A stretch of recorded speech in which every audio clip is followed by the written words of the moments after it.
winds around 60 miles per hour. This storm is moving west at 15 miles per hour. Get inside now. Move away from windows and bring in any outdoor items.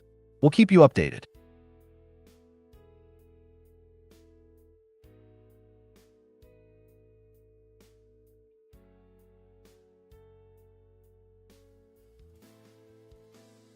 Right now, a severe thunderstorm warning is now active for Franklin, Alabama, Lawrence, and Alabama until about 3:32 p.m. This storm is capable of producing hail. Move indoors and stay away from windows. Secure any loose outdoor objects.